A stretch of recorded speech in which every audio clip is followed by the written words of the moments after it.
Hello everyone, welcome back to my YouTube channel Sai Khushi creations. आज की video में आपके साथ मैं ये शेयर करूंगी कि आप 10 दिन गणपति बप्पा की पूजा किस प्रकार से कर सकते हैं। पहले दिन तो स्थापना कर ली जाती है।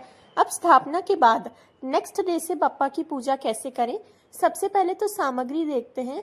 आपको प्रसाद ले लेना है, हल्दी कुमकुम, अक्षत, मोली, चावल, दिया लेना है और प्रसाद। मेन तो आपको प्रसाद, फूल, हल्दी कुमकुम, ये सारी चीजें और दीपक ही लेना है। तो रोज बप्पा की आरती करी जाती है सुबह और शाम के टाइम। अगर आपको शाम की पूजा का वीडियो भी देखना हो तो कमेंट सेक्शन में बताइएगा। अब अगले दिन सबसे पहले सुबह सुबह अगर कल का कोई भी प्रसाद या फिर फूल इत्यादि रखे हुए हैं वो हटाएंगे। घंटी बजाकर गणपति जी को उठाएंगे कि वो उठ जाएं। आप 3 बार ताली भी बजा सकते हैं और उसके बाद घंटी बजाएं। फिर जितने भी फूल होंगे, दुर्वा अगर होगी, मोली होगी कल की, वो सब आप हटा सकते हैं। मोली रोज चेंज करना जरूरी नहीं है, पर कई लोग रोज रोज भी मोली चढ़ाते हैं। आप चाहें तो चढ़ा सकते हैं, वरना सिर्फ फर्स्ट डे पर चढ़ाई हुई भी काफी है। अब ये दुर्वा और फूलों का क्या करें। अगर आपके पास खाली जगह है, पौधे हैं बहुत सारे, तो आप उनमें ये फूलों के पत्ते तोड़कर डाल सकते हैं। अदरवाइज आप इन सबको एक बैग में, पॉलिथीन में इकट्ठा करके रख लीजिए। लास्ट डे पर ही सब चीजों का एक साथ विसर्जन कर सकते हैं। अब कल का जो पानी प्रसाद होगा वो भी हटा लीजिए। और फिर जो थोड़े बहुत चावल के दाने इधर उधर हो जाते हैं पूजा के स्थान पर, जो भी फूलों के पत्ते होंगे, थोड़ी बहुत अगर धूल आ गई होगी, सब कुछ आपको अच्छे से साफ कर लेना है। और फिर जल का छींटा देकर गणपति बप्पा को स्नान कराएंगे। ज्यादा नहीं, एकदम थोड़ा सा जल का छींटा देना है आपको। और उसके बाद गणपति जी का तिलक करेंगे। तो गणपति जी को जल से स्नान कराएं और फिर उनका तिलक करें। याद रखें 10 दिन तक मूर्तियां आपको हिलानी नहीं होती हैं।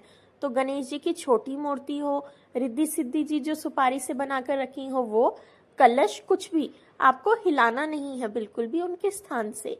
फिर गणपति जी को मैं तिलक कर रही हूँ कुमकुम से, और छोटे गणपति जी को भी एकदम हल्के हाथ से आपको तिलक करना है।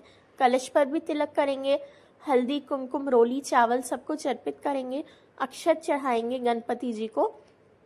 उसके बाद आप आसपास फूल चढ़ाना चाहें, दुर्वा चढ़ाना चाहें, वो सब चढ़ा सकते हैं।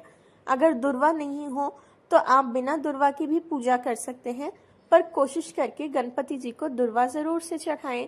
तो यहाँ पर जो है मैंने गणपति जी को वस्त्रों के स्वरूप मोली चढ़ाई है। तो गणपति जी को वस्त्र स्वरूप कलावा, जिसे रक्षा सूत्र भी बोलते हैं, वो हम चढ़ाएंगे। तो इस तरीके से मैं मोली तोड़ रही हूँ। उस पर ही इत्र भी लगा लेंगे।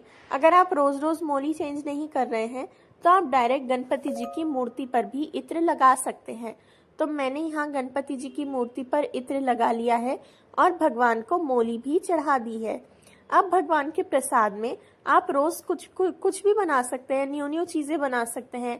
डिफरेंट टाइप के मोदक बना सकते हैं, पेड़े, लड्डू, मिठाई, हलवा इत्यादि कोई भी मिठाई आप चढ़ा सकते हैं। चॉकलेट्स भी चढ़ा सकते हैं। तो इस तरीके से ये सब चढ़ाने के बाद अब मैं फूल अर्पित कर रही हूँ। गणपति जी के पास फूल सजाएंगे। अगर फूल माला पहनानी हो तो फूल माला भी आप पहनाएं, रंगोली बनानी हो तो रंगोली भी बनाएं। और इस तरीके से मैंने साइड में धूप भी प्रज्वलित करके रखी है। धूप से जो है पूजा का एनवायरनमेंट बहुत अच्छा लगता है, पॉजिटिव लगता है, इसलिए धूप बत्ती पहले से जला कर रख सकते हैं। फिर दीपक प्रज्वलित करेंगे। दीपक प्रज्वलित कर लेने के बाद दीपक का भी पूजन करेंगे। और यहाँ पर मैं पहले ही फूल चढ़ा रही हूँ। या तो आप पहले से दीपक पर हल्दी कुमकुम और पुष्प अर्पित कर दीजिए, या फिर प्रज्वलित करने के बाद अर्पित करिए। तो अब दीपक का पूजन कर कर गणपति बप्पा का नाम लेते हुए दीपक को प्रज्वलित करेंगे।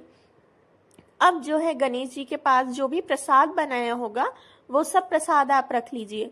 मोदक, शीरा, हलवा, जैसे मैंने आज शीरा, जिसे हलवा भी बोला जाता है, उसका प्रसाद लिया है, तो वो मैं रख रही हूँ। पंचमेवे का प्रसाद रख रही हूँ और जल का प्रसाद रख रही हूँ। और साथ ही साथ मैंने फलों में सेब रखा है। आप भगवान को किसी भी चीज का प्रसाद चढ़ा सकते हैं, जो भी आप बना पाए, मार्केट से ला पाए, या फिर कुछ भी नहीं हो तो गणपति जी तो चीनी से भी प्रसन्न हो जाएंगे। आपकी इंटेंशंस यानी भावना अच्छी होनी चाहिए। तो आरती के बाद जो भी भोग प्रसाद रखा है वो गणपति जी को चढ़ाएं, उन्हें खिलाएं और फिर सभी बांट लें। आरती के बाद गणपति जी के हाथ पर भी मोदक या लड्डू जरूर से रखें। वीडियो अच्छा लगा हो तो लाइक करें। Thank you.